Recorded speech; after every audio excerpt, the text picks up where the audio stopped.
Esiet sveicināti raidījumā Atklāti par patiesību. Pie mikrofona Alvalds Talbergs, un šodien runāsim par reformu skolās, jeb izglītības sistēmā. Un šī reforma ir ieguvusi nosaukumu Ķīļa izglītības reforma. Studijā sveicinu Latvijas Kristīgo skolotāju asociācijas valdes locekli Elitu Kleinhofu Prūsi. Labdien. Un Latvijas Universitātes vadības zinātņu doktoru Andreju Mūrnieku. Labdien!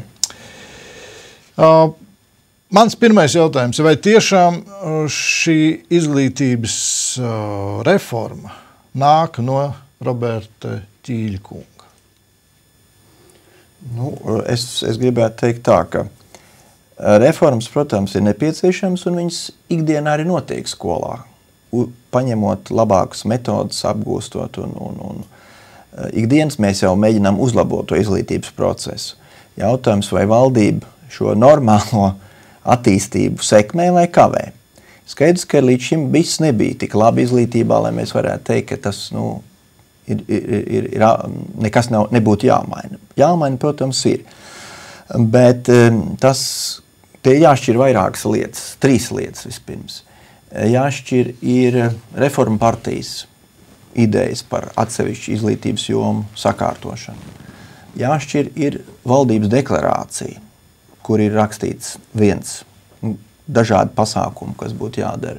Un trešais tas ir tas, kas reāli notiek izglītības ministrijā, to tad varētu saukt varbūt par Ķīļa reformu, jo tas nav bieži vien ne reforma partijas programmā paredzēts, nec valdības deklarācijā, bet tomēr tas tiek bīdīts kā atsevišķi, manuprāt, nepārdomāti priekšlikumi un idejas tālāk īstenošanai ministru kabinetā. Klausoties jūs, es tā reāli skatos.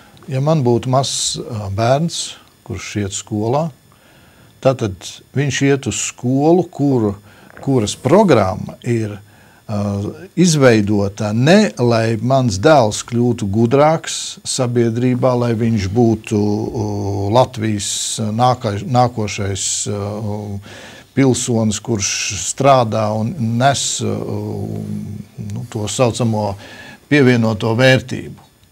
Bet kā vienas partijas, šodien tā ir viena partija, paies 3 gadi, jeb 4 gadi, tā nāk nākošā partija, tad mainās ministru premjeri un kabineti un vēl nezinu kas, tātad tie atkal savu, un tad ik pēc 4 gadiem, atvainojiet, mans dēls tiek mācīts atkal kaut kādā citā virzienā, un kur tad ir tas pāri zināšanas, fundamentālais, ko mēs vēlamies ielikt jaunajā cilvēkā?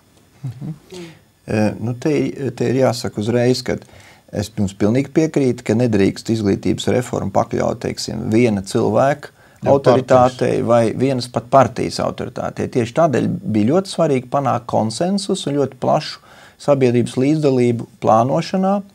Un bija vispirms jāizstrādā koncepcija, kurai piekristu vairākums, kas tiešām sakarīgi būtu. Bet, lai šādu koncepciju izstrādāt, protams, ir nepieciešama kaut kāda pētījuma. Mēs nedrīkstam kaut kādu mehāniski nokopēt kaut kādu ārzemju vienu pieredzi no citas valsts, citu pieredzi, visu to salikt kopā un domāt, ka tā būs reforma. Ja? Tā tas nebūs. Un tieši šo soļu diemžēl nav bijis pagaidām, līdz ar to var teikt, ka tā situācija tiešām ir tāda, kā jūs pat tās raksturojāt. Kā jūs domājat, tiešām šī reforma ir mūsu partijas un vietējo ļaužu, jeb tomēr tai autors ir kaut kur ārpusē? To es nevaru atbildēt, varbūt Elita kaut ko. Es gribētu piezīmēt par to, ko jūs teicāt par to savu dēlu. Es patiešām, man liekas, ka vēl mēs pagaidām varam uzelpot, bet tas laiks ir īss, kad skolas tomēr ir pasargātas pagaidām vēl no šādām te autoritārām reformām. Jo skolu īstenībā tā nevar izgrūstīt, ne skolotājs, ne direktors, tik vienkārši. Un tas ir Latvijas pluss īstenībā. Mums ir stabila izglītības sistēma, kura tik vienkārši nepakļaujas dažādām ministru iedomām un teorijām. Kas to stabilitāti nosaka? Īstenībā skolotāji. Skolotāji. Bet viņiem pasaka, viņi ir vecmodīgi. Protams, jā. Un tāpēc jau arī Ķīlis nāk ar tādu patosu, īpaši, kad mēs bijām 17. janvārī izglītības ministrijā. Viņš ir savācis tātad sev komandu, protams, ja, kas nāk ar it kā jaunām idejām, bet ja mēs paskatāmies Eiropā, kas tās ir par idejām, mēs zinām, un ir pat piesaistījis sev vecāku organizācijas, kas izskatās tomēr ir viņa iniciatīva, ja, un veids pētījumu pat, ja, ar Ziemeļpadomes atbalstu. Tāpat, kas atbalstīja arī grāmatas tieši Viņķeles grāmatas, jā, un tātad par to, ka vecāki ir par maz iesaistīti izglītības procesā, kam es piekrītu. Pilnīgi piekrītu, un izglītībā ir jāienāk vecākiem, tāpat kā pašvaldībai. Bet pašvaldībai pašlaik ir, jāsaka tā, rokas gandrīz nocirsts, jo nav finansējumu. Īpaši jau uz pagastos, kur ir skolas, ja, un izveidot, viņi ir apvienoti, ja, nu viņi nevar palīdzēt tai skolai gribētam, ja. Un tagad, nu, ko tad Ķīlis mums pateica ar to, kāpēc viņam tas vajadzīgs, kāpēc ir vajadzīga šāda te vecāku organizācija, kas tagad pateiks, kā lietas jādara. Nu, tāpēc, ka viņš nevar izmainīt to situāciju no ārpuses, jo skola īstenībā tagad ir autonoma, un viņš paziņo tagad, ka valdībai ir skolu autonomijas plāns, mums jāiet uz autonomiju. Un viņš to teica tādiem vārdiem: šī būs visdziļākā, vispamatīgākā reforma. Un tā patiešām izmainīs situāciju, un tā ir svarīgāk pat par augstskolu 2/3 apvienošanu, par jaunu standartu izveidošanu un pedagogu atalgojumu. Tad mans jautājums ir, kas ir tas mērķis šai izglītības reformai, jūsuprāt? Jā, nu es domāju vērtību nomaiņu. Tas ir pilnīgi acīm redzam vērtību nomaiņa. Jo pašlaik sabiedrība to tā uztver, nu vecāki nāks, nu forši, es arī gribu iet pie sava bērna un pateikt skolotājiem, ko es sagaidu. Ja? Un tas ir labi, bet to otru pusi jau mēs neredzam, kas tur būs. Ķīlis arī pateica, mums ir jāatver izglītības likums, jo pašlaik mēs to nevaram realizēt, ja? Jo likums to neatļauj, ka obligāti ir jāatdala šī te pašpārvalde, vecāku pašpārvalde no skolas padomes, ja? Ka viņa ir tā kā neatkarīga, ka viņai tiek piešķirt lēmēji tiesības. Ko tas nozīmē? Ja Saeima atvērs tagad likumu un iedelos kaut kādām padomēm lēmēji tiesības, tātad īstenībā jau kas, mēs visi esam vecāki. Tur var ienākt jebkurš un pateikt, vajag tā un tā. Tāpēc tieši uzsvers ir uz vecākiem, ka tur var ienākt jebkurš. Un tad vēl nākošais, ka visi būs saslēgti vienā tā kā tīklā. Tad viss būs savstarpēji saistīti, būs vecāku treneri. Ko jūs domājat zem viss informācija, jeb dati par skolāniem? Informācija tas jau pats par sevi, tātad būs viss vienā dati, protams, būs visi kopā, tas ir pats par sevi, bet arī šīs pašpārvaldes, jeb padomas būs vienā saistītas. Viņas iestāsies tagad vecāku kustībā, un viņas būs kā daļa. Katra skola īstenībā vecāki būs iestājušies šajā vecāku kustībā, kurai ir profesionāļi, kas zina, kā lietas jādara, kuri apmācīs vecākus. Protams, tas ir jādara, un tas pat ir valsts pienākums apmācīt vecākiem kā un ko, bet jautājums ir, ko viņi tur mācīs, ja šo iniciatīvu uzņēmās Ziemeļvalstu padome. Ja lektori nāk no tā Latvijas Soros fonda, tad patiešām ir jautājums, ko tur taisās mācīt un izglītot. Pagaidām, protams, nekādu faktu un pierādījumu tam nav, bet bažas pastāv, ka šī institūcija vienkārši nebūs pakļauta vairs Saeimai, bet vai nu kādam politiķim konkrēti, varbūt pat ministram, es nezinu. Ja, un to vairs nevarēs ietekmēt ne vecāki īstenībā paši, ne skola, ne skolotāji. Nu. Mūrniekungs, jūs arī piekrītat, ka mērķis ir vērtību maiņa? Nu, to tā varētu nojaust varbūt. Tas, protams, netiek šādā veidā akceptēts, bet es jūtu, kad ir mēģinājums, kā lai to saka, sadrumstalot cilvēku vai to nākamo pilsoņu skatījumu uz pasauli. Un viens solis uz tajā virzienā ir tieši minimālo mācību stundu noteikšana katrā mācību priekšmetā. Ja tāds ministru kabineta noteikuma projekts ir šobrīd valsts sekretāra sanāksmē iesniegts, bet nav apstiprināts vēl. Jo ir liela pretestība pret to. Ko tas nozīmē tīri praktiski? Tas nozīmē tīri praktiski, ka katra skola varēs diezgan brīvi variēt ar mācību stundu skaitu un kādiem priekšmetiem noņemt, kādiem pielikt. Tā galvenā problēma, kas ir no tā, ka bērns tiks tādā nevienlīdzīgā situācijā varēs nonākt, jo vienā skolā bērni mācīsies ar lielāku stundu skaitu to pašu priekšmetu, citā ar mazāku, bet prasības ir vienas. Līdz ar to tie daži būs sliktāki nekā citi. Jūs prāt iemesls, kāpēc to vajadzētu dot tādu brīvību? Es domāju, ka ja kāds tiešām tic, ka šī sistēma labi strādā, tad viņš neizprot Latvijas situāciju un neizprot arī citu valstu pieredzi šajā jomā, jo tas ir izmēģināts šur tur pasaulē, bet nav devis cerētos rezultātus. Arī Latvijā kaut kas līdzīgs ir izmēģināts vidusskolās 90. gados. Es biju klāt šajā reformā un nezinu. Noteica tikai 5 obligātos priekšmetus, vispārējie bija faktiski brīvā izvēlē skolēnu. Protams, kad izvēlējās neloģiski, izvēlējās nepārdomāt, pēc tam nožēloja to visu. Pēc tam bija tā izvēle tik un tā jāierobežo. Un tagad ir tas otrais liberalizācijas vilnis šajā, bet tagad ķerās klāt jau nevis vidusskolai, kur vēl tas varētu būt kaut kādā mērā saprotams, bet pamatskolai tas ir nograujot pašu pamatu.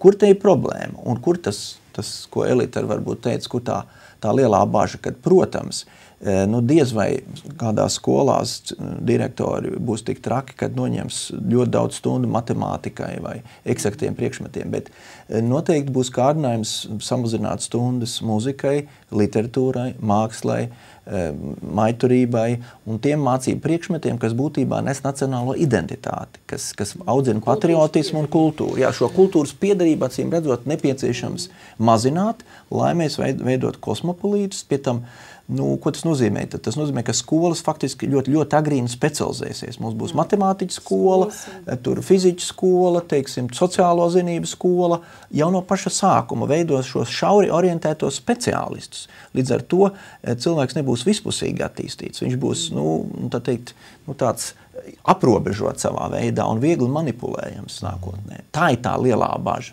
Faktiski jau pamatskolā veido arodu skolu. Jā, tieši tā. Mēģina jau saspecializēt pašā sākumā. Un, ja runā par kaut kādu zināmu brīvību un skolu autonomiju, tad jāsaprot, ka ir vairāki priekšnoteikumi, lai vispār to varētu ieviest. Ja? Viens ir šī direktora sagatavotība, direktoru vara, kas šobrīd faktiski palielinās, neskatoties uz kaut kādām runām par demokrātiju autonomiju, jo projektos ir tas, ka direktors varēs noteikt mājmācību skolēniem. Tie kuriem varbūt kaut kā nepatīk, ja, tu traucēji skolā, tev ir 2 mēnešu mājmācība. Jā, arī tāda ideja ir, jā, viņi ir. Otrais direktors... Es atvainojos, ko nozīmē mājmācība? Tev pasaka, tu nedrīkst nākt uz skolu, bet sūta skolotājs uz mājām? Jā, uz mājām, jā. Jā. Bet savā veidā tas jau gandrīz ir tāds ļoti, ļoti interesants projekts. Savā veidā jā, bet jūs saprotiet, ka tas viens skolotājs, viņš jau nevar pilnvērtīgi visu mācību priekšmetus mācīt. Viņš nevar, kur tad mājās ir laboratorija, kur sporta zāle, kur klavieris, kur vēl kaut kādi instrumenti. Jā. Tas, protams, ir zaudējums tam bērnam. Jā. Es viņu pateikšu, tur arī, protams, pozitīvas lietas ir. Un trešā lieta ir, ka direktoram dos iespēju, ir jau šī iespēja noteikt kvalifikācijas kategorijas. Būtībā viņš ir tas, kas piešķir, novērtē skolotājus uz vietas zemākās kategorijas. Plus tagad vēl iespēja faktiski mainīt šo mācību stundu plānu. Ja, līdz ar to šī direktora vara ir ļoti liela. Un tas ir pretrunā tieši ar valdības deklarāciju, kur taisn otrādāk ir pateikts, ka direktoru iecelšana jānosaka uz noteiktu laiku, citiem vārdiem sakot, jāizstrādā kritēriju sistēma, kā šeit veicināt kaut kādu sabiedrības kontroli par šo direktoru. Ja. Tas ir tas, kas ir pretrunā. Būtībā ministrija līdz šim nav pildījusi valdības deklarāciju šajā diezgan vienkāršajā punktā, jo to risināt var ar juridiskiem paņēmieniem. Tur skaidrs, ka nevajag ārkārtīgi liels varbūt finansējums. Ja. Par finansējumu apmēram 40 miljoni latu katru gadu pietrūkst izglītības sistēmai. Vai ar šo reformu, jūsuprāt, kaut ko varētu uzlabot. Līdz ar to tas, protams, draud daudziem skolotājiem bezdarbu. Es domāju tā, redziet, jūs pareizi pateicāt, ka tajā lielajā krīzes situācijā faktiski izglītības sistēma iznes uz saviem pleciem to krīzi, jo mēs vismaz 40% zaudējām no finansējuma. Citur bija daudz mazāk tie zaudējumi. Un tagad it kā šādā pēckrīzes vai jau varbūt ekonomiskā izrāviena apstākļos mēs atkal zaudējam finansējumu, jo salīdzinot budžetus, kāds bija pagājušajā gadā un kāds ir pieņems 13. gadā, tad izglītība ir 4% mazāk. Un tas atkal ir jautājums, kā var izdarīt reformu, ja pieprasa ministrs mazāk nekā iepriekš. Ja? Tad tikai uz samazinājumiem kaut kādiem. Tas atkal nav pareizi.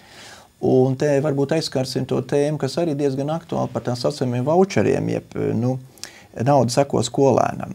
Redziet, šī sistēma atkal, ja mēs nopietni gribētu viņu ieviest, nevis radīt vienkārši haosu, lai viņu sagatavotu, ir kaut kā jāaizsargā mazās skolas.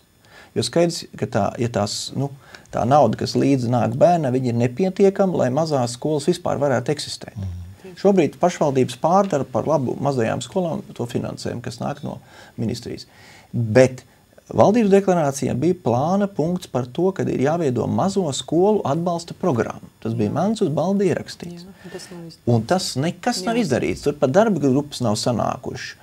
Un faktiski iznāk tā, ka izglītības ministrija nepilda valdības deklarāciju. Pie tam ļoti būtisks punkts, kas varētu domāt, ka šis solis varētu sagatavot šo voucher sistēmu, jeb naudas seko sistēmu, bet tas netiek izdarīts. Tad jautājums ir kāds, ja to sistēmu tagad palaiž nākošu gadu vai aiznākošu gadu, tad mazās skolas faktiski tiek nolemts iznīcināšanai. Tad to jāpasaka skaidri un gaiši. Mēs gribam iznīcināt visas Latvijas mazās lauku skolas. Ja mēs neradam kaut kādu sistēmu, buferu sistēmu, kā viņas pārveidot, kā viņas kaut kā papildus finansēt.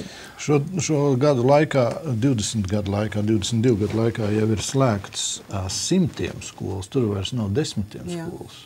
Tā ir. Latvijā. Es varbūt varu pateikt, es arī esmu no mazas skolas, kas vēl piedāvām ir filiāle. Vēl vienai lauku skolai, pateicoties tam, mēs neesam likvidēti.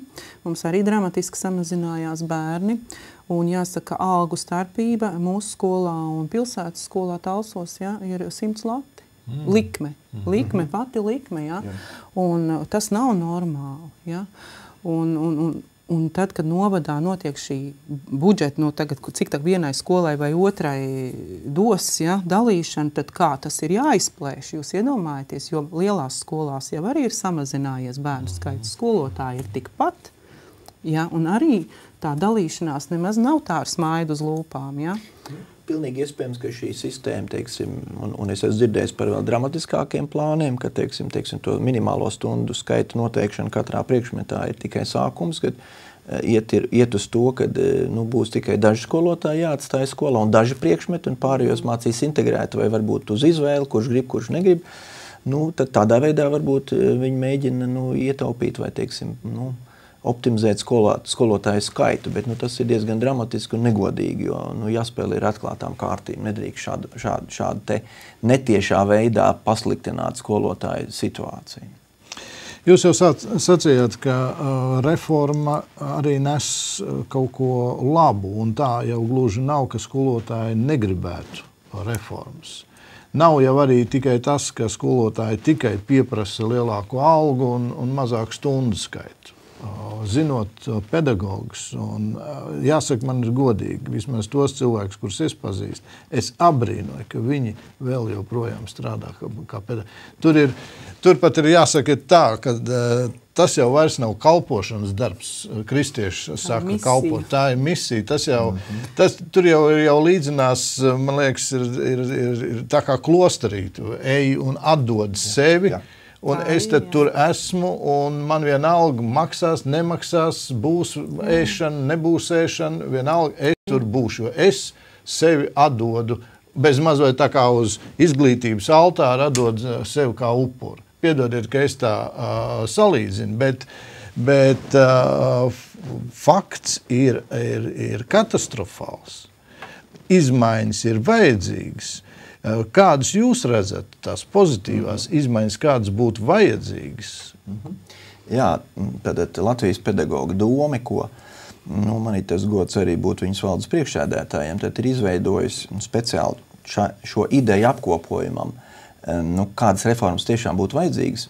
Tad speciāli tādu portālu alternatīvā izglītības reforma, tur var ieiet, ja uzraksta Googlē šo te vārdiņu un atrast šo portālu, un tur ir tāda dažādas sadaļas pa izglītības veidiem, kur pedagogi, arī vecāki, studenti ir aicināti nākt un ievietot ļoti īsos formulējumos dažādas idejas, nobalsot par šīm idejām, nobalsot arī par valdības deklarācijas punktiem, lai paskatītos, kas tad skolotāji uztverēja tās galvenās prioritātes, ko tad tiešām vajadzētu darīt un kas varbūt nebūtu tik būtiski. Ja? Tātad mēs darām kaut ko, lai noskaidrotu problēmas un viedokļus. Bez tam Latvijas izglītības vadītāja asociācija, Latvijas izglītības darbinieku arotbiedrība un Latvijas pedagoģu doma ir arī jau pavasarī nāca klajā ar tādu dokumentu, tad, ko mēs atbalstam. Mēs atbalstam līdzsvarotas izglītības reformas, kas akcentu liek uz skolēnu, uz pedagogu un uz izglītības saturu.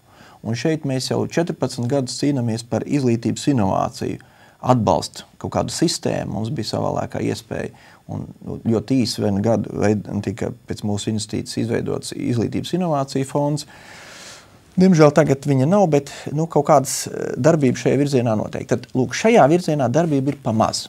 Šobrīd ministrija sadalīs 300 000 šādiem izglītības inovāciju projektiem, tas ir piliens jūrā.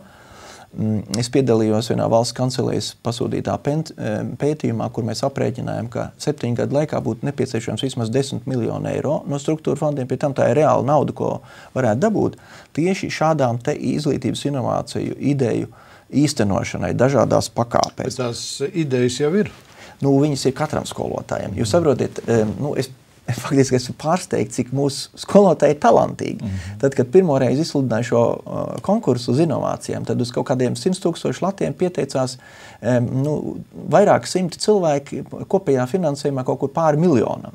Protams, tur bija varbūt ar nevērtīgas idejas, bet faktiski tā, ka ideju bija daudz, tad skolotāji ir radoši, viņiem ir ko teikt, un te ir vajadzīgs tas valsts atbalsts. Jo ne jau ar stundu skaitu samazinājumiem vai ar kaut kādām nereālām lietām vai nauda seko, tur kaut ko var mainīt, bet ar atbalstu tiem radošiem skolotājiem, kas tiešām var kaut ko jaunu pateikt un var dalīties ar citiem ar savām jaunām idejām.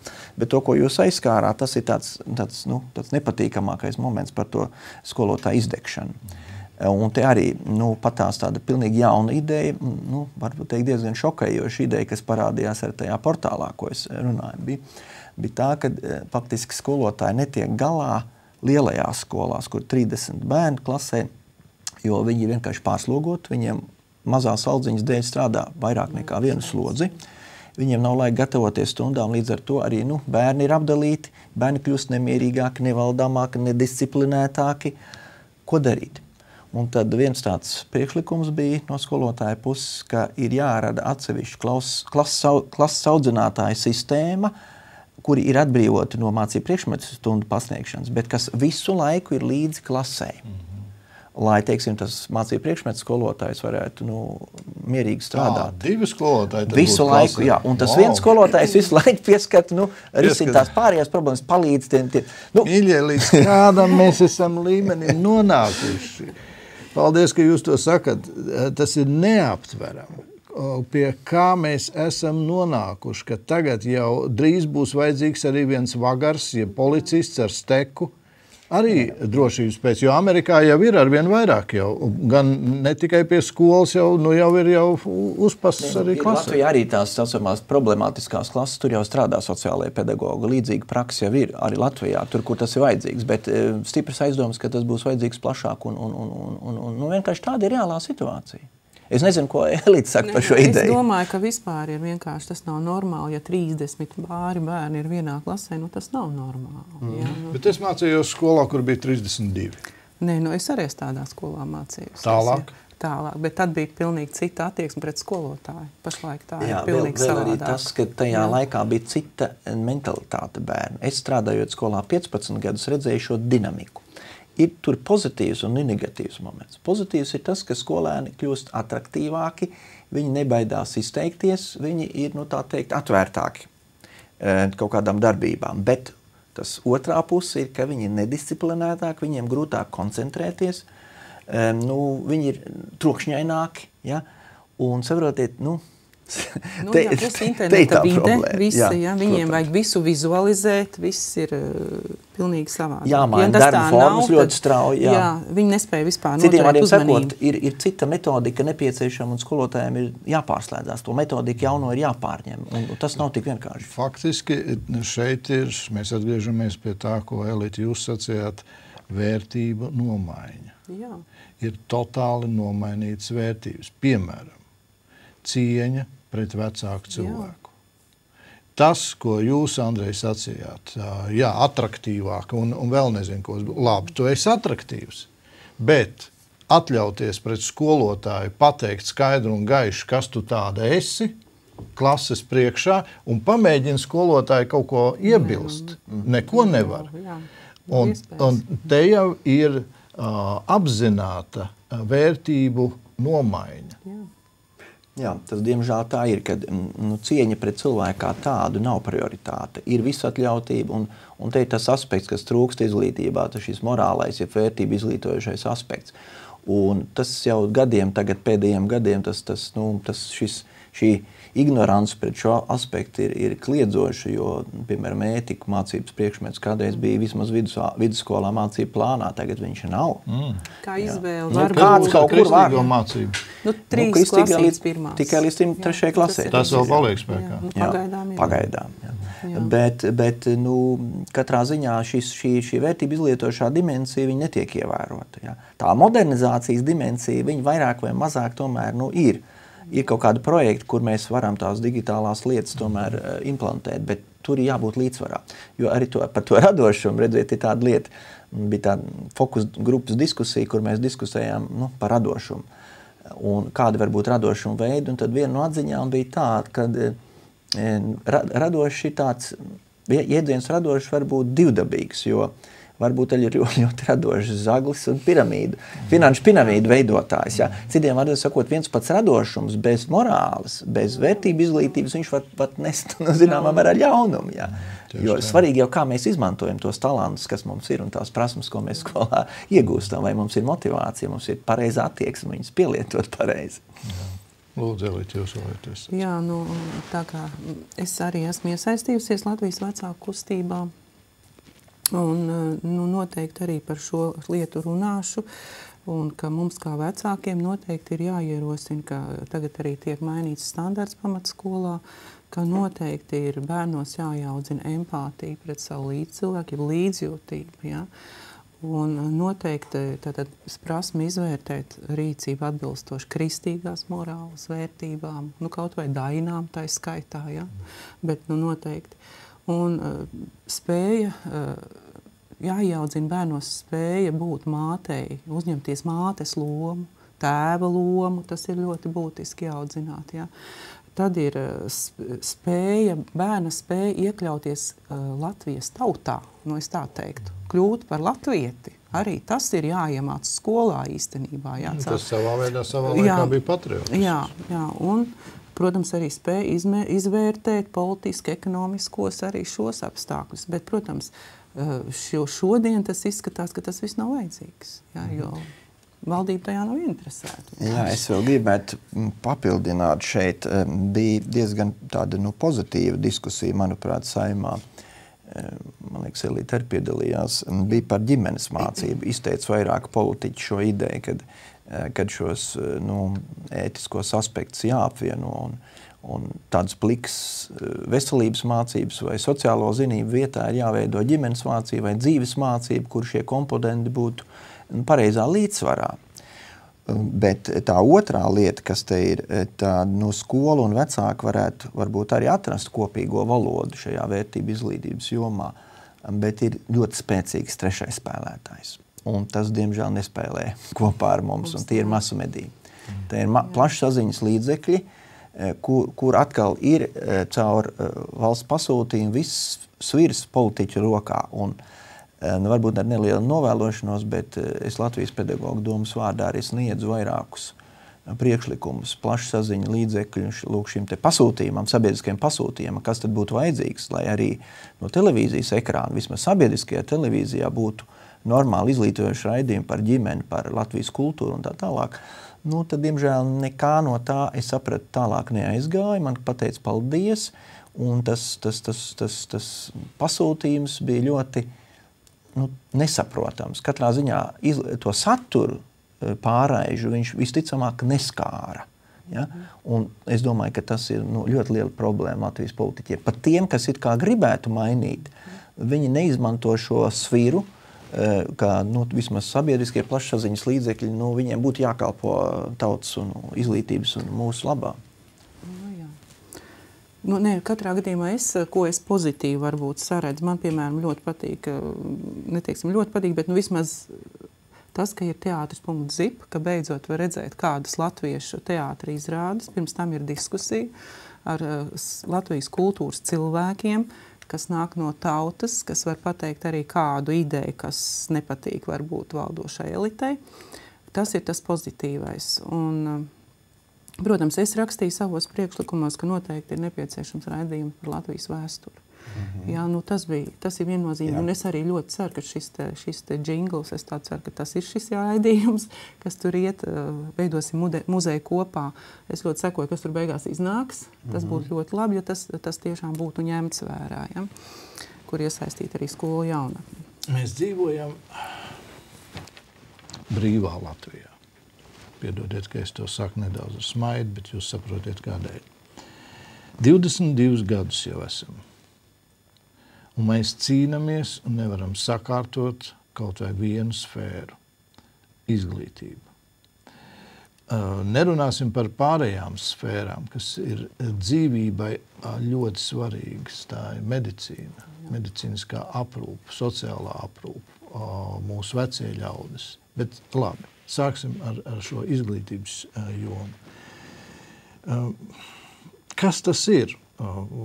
Faktiski mēs esam brīvi, jeb mēs neesam brīvi. Mēs varam pateikt, būs tā, jeb nevaram pateikt tā. Nepārtraukti ir kādi, kas pasaka, nē, paldies, tā kā Mūrniekungs jūs sacījāt, paldies par jūsu priekšlikumu, skaisti, bet jūs tur pats varat savam lokam rādīt, vai tās filmas organizēt, vai tos raidījumus organizēt. Laikam jau tā piecelties un pateikt, ir tomēr zinām brīvība katram cilvēkam. Un ar to tad arī viss? Nē, tā nevajadzētu būt. Ja.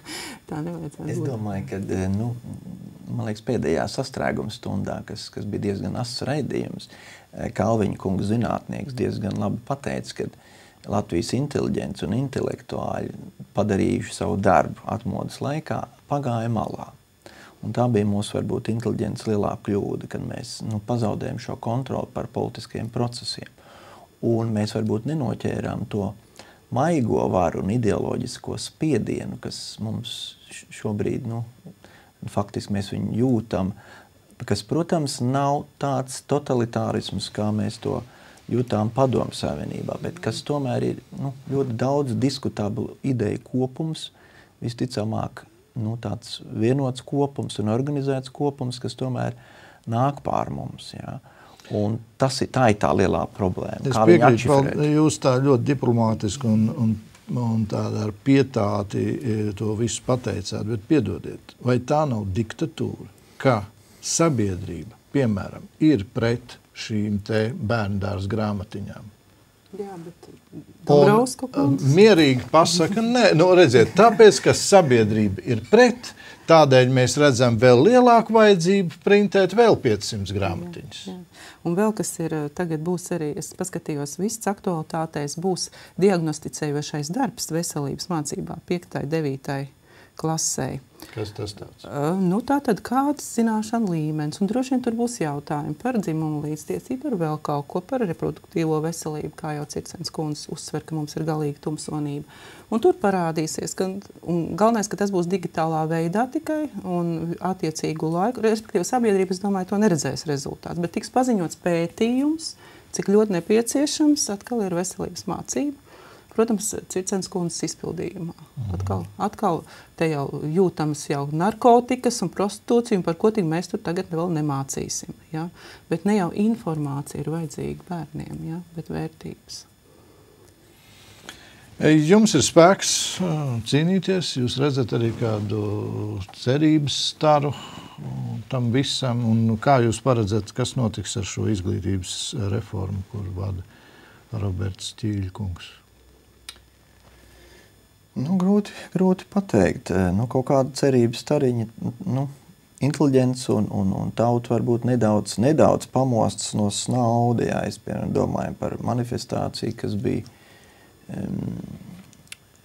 tad nesen barikāžas 20. janvārī. Ja. Es arī ceru arī uz, teiksim, izglītības darbinieku tādu aktivitāti un zinām tomēr briedumu, ja, lai skaidri pateiktu, ka nepieņemams idejas un nesaskaņots un nepārdomāts idejas tomēr nedrīkst laist tālāk. Ja. Tomēr arī mēs redzam, ka tik viegli nemaz nenākas viņas dabūt cauri ministra kabinetam. Ja? Tomēr tas nav tik vienkārši. Viņas ir jāsaskaņo, viņas ir jāpierāda. Un es ceru, ka varbūt izdosies arī mums pedagogiem norganizēt kādu konferenci vai plašāku apspriedu, kur mēs varam, teiksim, aptvert, kas tad īstenībā notiek, kas tiek solīts un kas ir aplams visā tajā un kur varbūt ir šie pozitīvie momenti. Ja? Tā kā mēģināsim cīnīties, un es domāju, ka mums vajadzētu ar visiem būt ļoti aktīviem tajā modernajā vidē, jo no viņas jau mēs izbeigt nevaram. Tā skaitā internetu vidē, un te ir brīnišķīgi portāli apriņas.lv un atjaunotni.lv, tagad būs alternatīvā izglītības reforma, ir kristīgais radio, ir dažādas vietas, kur cilvēki var apmainīties ar informāciju, un te jābūt vienkārši ļoti vienotiem un skaidrot saviem tuvākajiem kolēģiem, kas ir un kas nav pareizi visā tajā, kas ap mums notiek.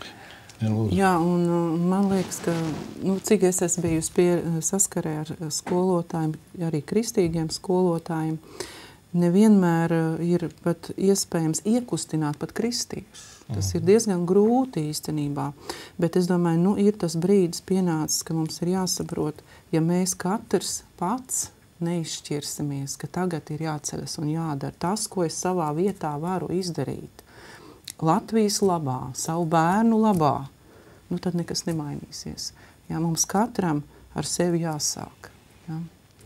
Te ir tas, par ko es domāju. Redziet, kamēr mēs lielie cīnamies, šie mazie tiek audzināti. Jā. Un kas viņus audzina?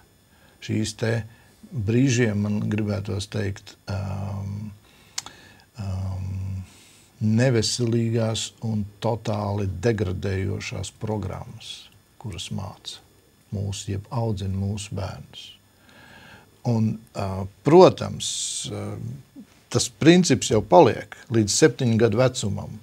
Ko vecāki ir ielikuši savā bērnā, tas arī paliek. Tagad jau ar vienu biežāk jau kas notiek? Ko dators ielicis? Ko ielicis ir dators, ko ielicis ir tēvs TV, jā. Un vēl kas, un māte Google, tie ir tie audzinātāji. Jā. Un, protams, atbildība šeit vispirms ir uz vecākiem. Mēs jau tās skolu reformas un izglītības programmas varam mainīt, un viņas mainīsies, un viņām jau arī ir jāmainās, jo laiks iet uz priekšu, tehnoloģijas viss iet uz priekšu, skaidrs. Nevar tāpat kā Talberga, kā tev mācīja, kā tad arī mācīt pēc 30 gadiem, jau 40 gadiem mācīt, tas atkarīt. Bet pāri visam man visvairāk bažas māca šī elementārā bijība, jeb elementārā cieņa, gan vienam pret otru, gan arī netiek mācīts bijība iepretīm radītājiem. Tā ir, jā. Un tad šeit jau parādās, redz, kur jau ir mūsu valdībā jau cilvēki, kuri šo bijību nav mācījušies, un viņi tālāk iet, un viņi nebīstās, mīļie, no jums, ko jūs tur asociācijās un pārvaldēs un birojos mēģināt cīnīties. Nē. Un, ziniet, man visvairāk ir bažas par to, ka, lai nepienāk laiks, kad es skatījos, ja nemaldos, tas bija 2-3 gadus atpakaļ, ar kādu cinismu tika aizsūtīti mūsu pašu zēni. Tad, kad, ja nemaldos, vērts iet vienu slimnīcu un tur nostājās pie Bauskas, vai tas nebija, un nostājās cilvēku un pateica, nē, mēs nevērsim to slimnīcu iet. Un atbrauc līdz zobiem apbruņot vīri, un nē, būs šādi. Un tad jau, draugi mīļie, mēs te runājam par totalitārismu, bet jau totalitārisma šie te asniņi jau ir jau parādījušies. Mums jau tur nav ko runāt un diskutēt, vai ir vai nav. Viņi jau ir jau parādījušies. Te nu ir vienīgais tas, cik ilgi mēs spēsim noturēties pret šo totalitārismu, kas ir faktiski degradējoši un iznīcinoši. Nu, kā saka, viens no Latvijas dziesminiekiem mums ir jāuzstājas tautas varu, kurā atbalsta vismaz miljons cilvēku. Jā.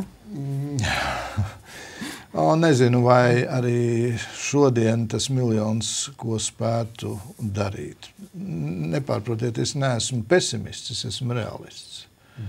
Un tur, kur jau mēs esam aizgājuši savā veidā savas nedomāšanas dēļ, jeb savu iekāru dēļ, mantisks varas iekāras visādā veidā.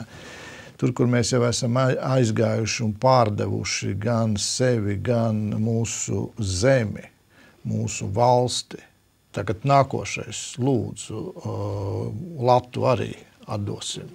Jo tikai tādēļ, kad augšā saka, ka tā vajag. Jūs zināt to, ka šī gada maijā tiks ieviests jaunais eiro. Tiks laists apgrozībā jaunais eiro. Jā, maijā. Maijā. Jauna naudas zīme, kurā virsū būs arī jaunā Eiropas seja, kas ir ņemta no grieķu mitoloģijas, Eiropa uz, kā mēs zinām, uz zvēra. Uz vēršu, jā. Jā, uz vēršu. Un šī seja jau ir kā hologramma, jau ielikta iekšā. Tie, kas vēlās, tie var painteresēties internetā. Kādā raidījumā arī es par to runāšu un noteikti arī parādīšu šo jauno zīmi. Tas nozīmē, ka, draugi mīļiem, mēs arī vienalga ticam Dievam, kristieši un vēl nezinu kā, nesāsim tad kabatā šo jauno Eiropas seju, kas ir sieviete uz zvēra, ko simbolizē faktiski, kas simbolizē atklāsmes grāmatas kontekstā un Bībeles kontekstā Bābeli. Bet es domāju, ka vai mums tiešām vajadzētu tā nobeigt uz tādas šausmīgas nots, tagad viss ir galā un ejam mājās, ja ko mēs vairs varam. Es domāju, ka mēs nedrīkstam padoties viennozīmīgi nekādā ziņā. Un šis ir tas brīdis, kad visiem jānāk kopā, jāmeklē dombiedri, esiet aktīvi internetā, meklējiet, un mums ir jācīnās arī par latu. Tā skaitā, vispirms par latu, un tad vēl būs vispārējais. Nu jā, es tikai varu pievienoties elitei. Paldies jums, lai Dievs bagātīgi jūs svētī, lai Dievs dod izturību un gudrību. Jā, nevēlos noslēgt uz tādas pesimistiskas notas. Es viņu gan nesaukt pesimistisku. Tā ir realitāte. Jā. Un te nu gan ir jāņem varbūt mums katram vērā, ka šī realitāte mums ir jāzina. Un paldies, ka jūs šodien pateicāt par to, kāds tad pamatā patiesībā ir šis fakts par izglītības reformu. Paldies, ka jūs atklāti pateicāt arī par to, jā, tendence ir, un mēs jau to nojaušam, tendence ir mainīt vērtību sistēmu mūsu skolās. Un tā savā veidā ir pesimistiski, piekrītu.